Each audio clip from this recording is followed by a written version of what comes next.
Hi, class. I was used my computer here and CAD program to figure out some of the confusion from Wednesday.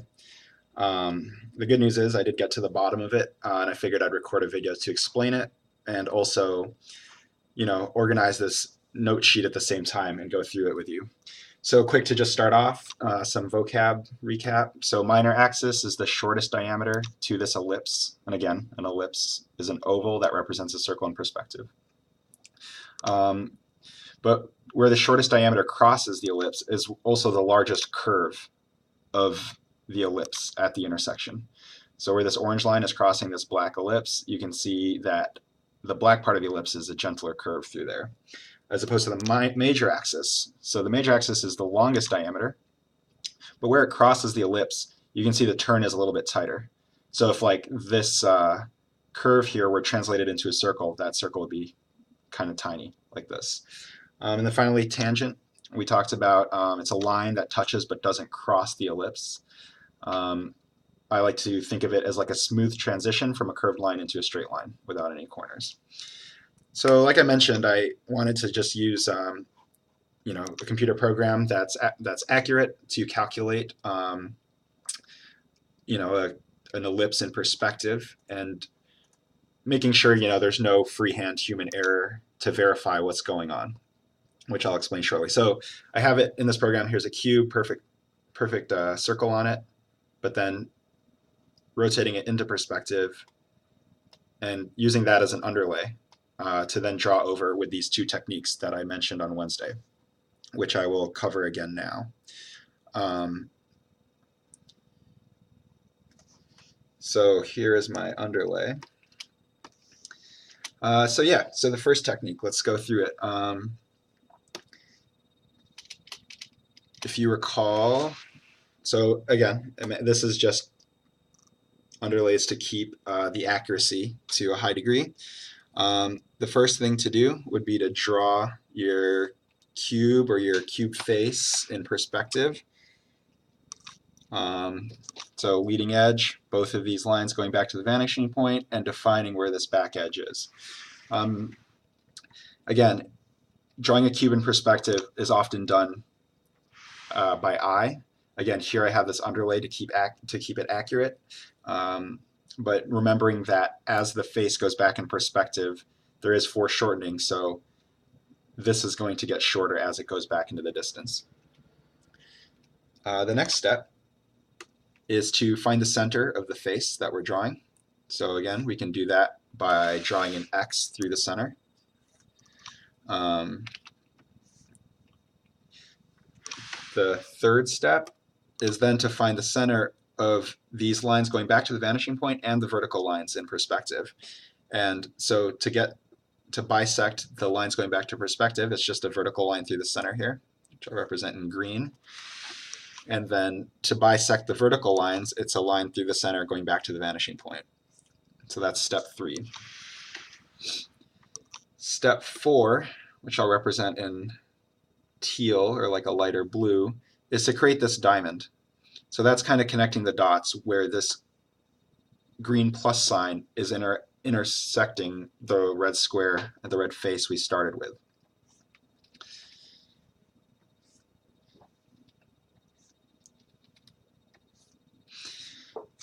So again, this method is kind of like the full calculation method, and it is accurate. It will always lead you to the right result. Like I said, if it works in 2D, it works in 3D. It's just a shorthand to kind of get you going in the right step. This can be really useful if you're calculating an ellipse on kind of like an angled surface that isn't going quite to the vanishing point. But then finally, the last step after getting this diamond, which was our goal, is to highlight intersection points on our construction here that our ellipse is going to go through. So the easy ones are where all of these center points intersect the center of the red face that we started with.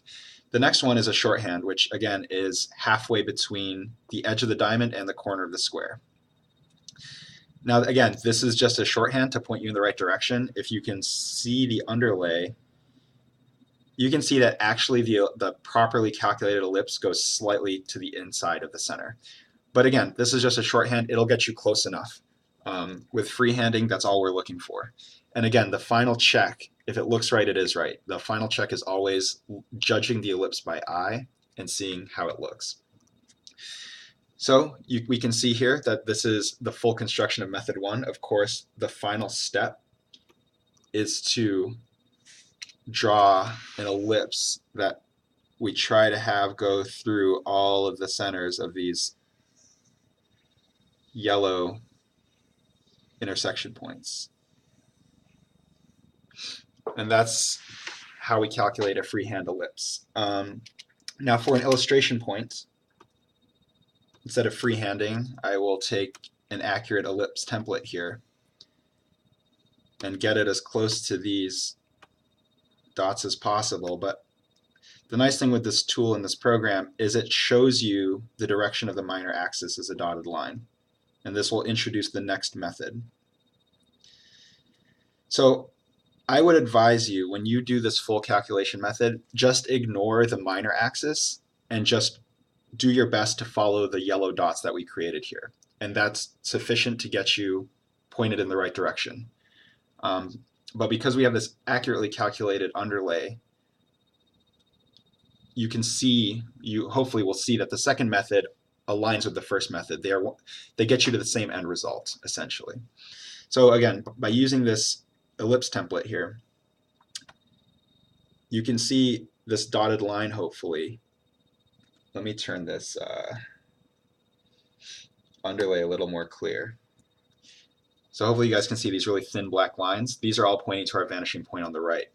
If I take my ellipse template here, and you can see I'm aligning it up with the yellow dots. It's not perfect, right?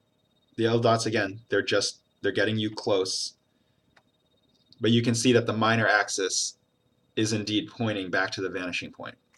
So this sets you up, both methods will set you up for success. I realized that was the confusion on Wednesday, was the doubt of whether these two methods aligned. I think it came down to a slight inaccuracy in freehanding. But again, it's all tools to point you towards the same end goal. And if it looks right, it is right. It's all just, the final judgment is by eye. Either method will get you close. So here's an ellipse. It's close to tangent to these red lines, passing through these yellow dots. Like I said, these ones here on the blue X, kind of, it shoots just inside of it. But we can see again with our template that the minor axis is indeed pointing to the vanishing point.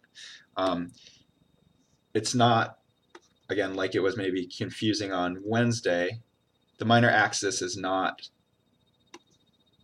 it's not this X in here. And that's not the major axis. Really where the minor axis is going is back this way. So we can look here, this is the shortest distance, this is the shortest distance. The major axis actually really doesn't matter. In this instance, it's going perpendicular to the minor axis, which is actually another relationship that the two have with each other. But in terms of like knowing the axes for the sake of construction, really the minor axis is the important one.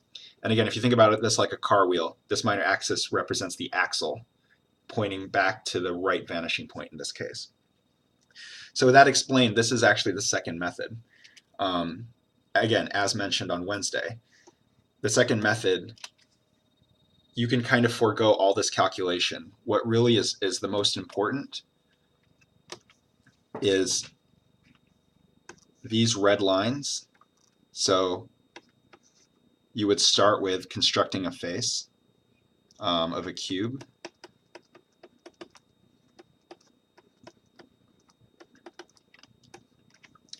The second part that's important are these yellow dots in the center of the cube.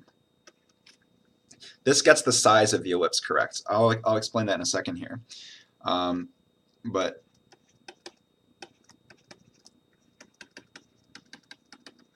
this should all get you to the right the same end goal that this full calculation got. Finally, there's the minor axis. So this, again, this orange step, this minor axis, I would argue is not part of, don't worry about it if you're doing the full calculation, because the full calculation will get you pointed in the right direction. If you're doing sort of the shorthand, then remember the bare minimum to do is to create the square face in perspective, find the dots of the center. Again, you can judge this by eye.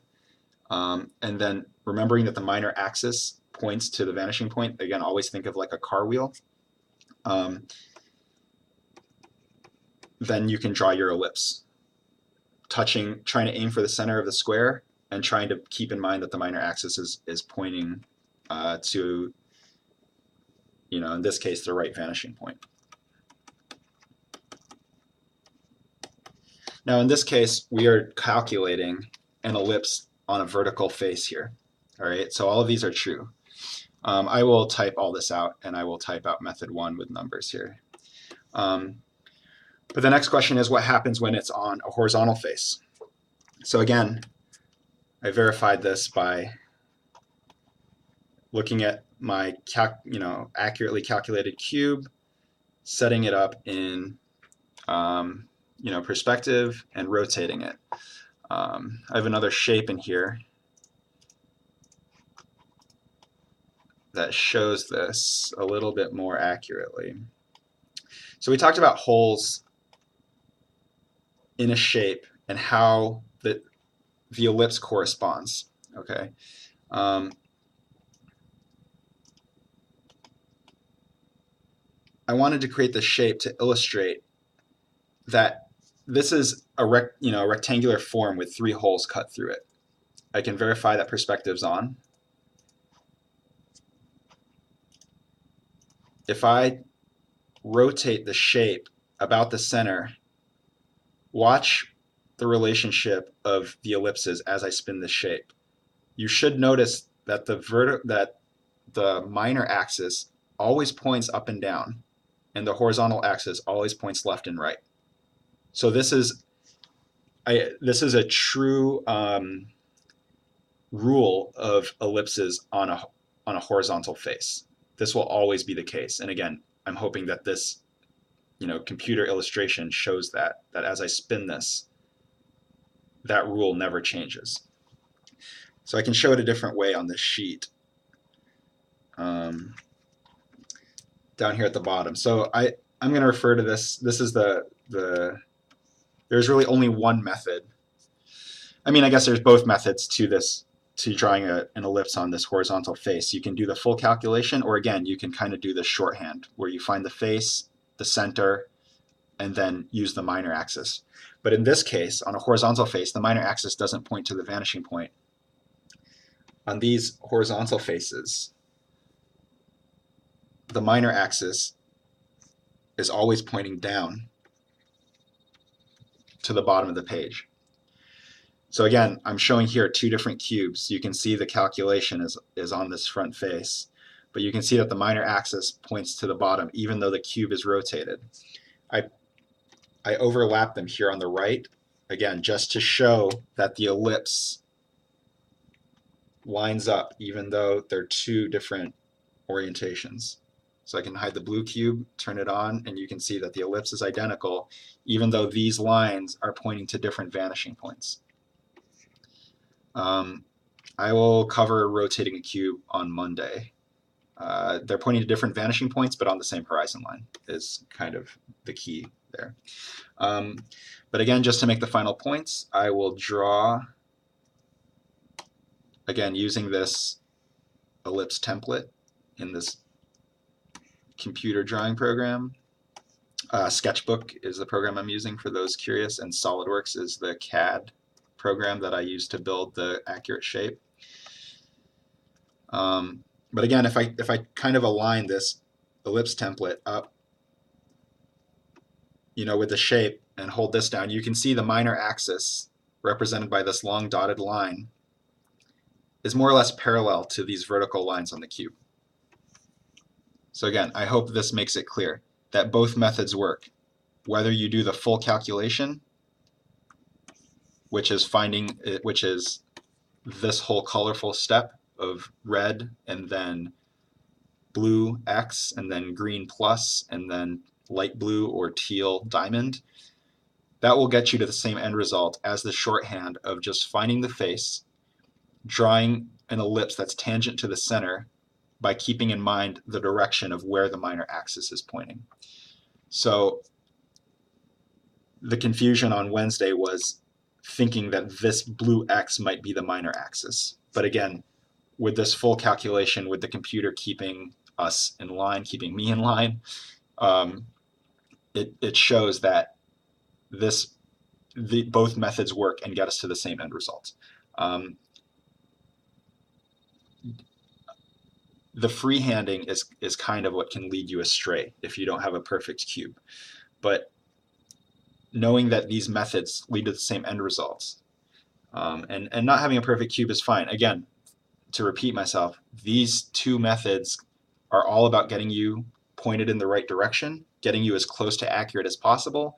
But of course, there's going to be some slop when it comes to freehanding a shape. We're not robots. We can't calculate a perfect cube in perspective. So as long as it looks right and you're pointed in the right direction, it should work out. So hopefully that clears everything up. I will cover this again on Monday in class, but I just wanted to record this in case there's any confusion or you guys had issues with your homework. I will finish putting this page of notes together. Actually, for what it's worth, one last thing. Let me save this. I have some printouts from that textbook I'll also give you guys. But I wanted to look, while we're talking about ellipses on horizontal faces, I wanted to look at this example from the book. I was looking at it closely, especially after doing this computer calculation. And I noticed in this example, this is misleading, and I'm sorry, I misunderstood this on Wednesday. This is not the major and minor axis in this instance. If we look at it without this on here, like let's look at these ellipses in the top, you can see that that's clearly the longest distance and that's clearly the shortest. So again, an ellipse on a horizontal face is always going to have a minor axis pointing down to the bottom of the page. So I'm sorry for that confusion from class on Wednesday, for my confusion. The difference between these three and getting it to look like a hole that's on this face comes to the size of the ellipse and how squashed it is. You'll notice in this square here, this drawing, the ellipse is meeting off center. This is the reason why it's important that these dots are on center of the cube. So that's what these cross lines are representing. It's not the major and minor axis. It's representing that the ellipse meets the square on the center. Again, I will print these out and have this for you guys for reference on Monday. I'll also just email this page, but I wanted to explain that kind of as an extension of ellipses on a horizontal face. All right, I hope that's clear. See you guys Monday.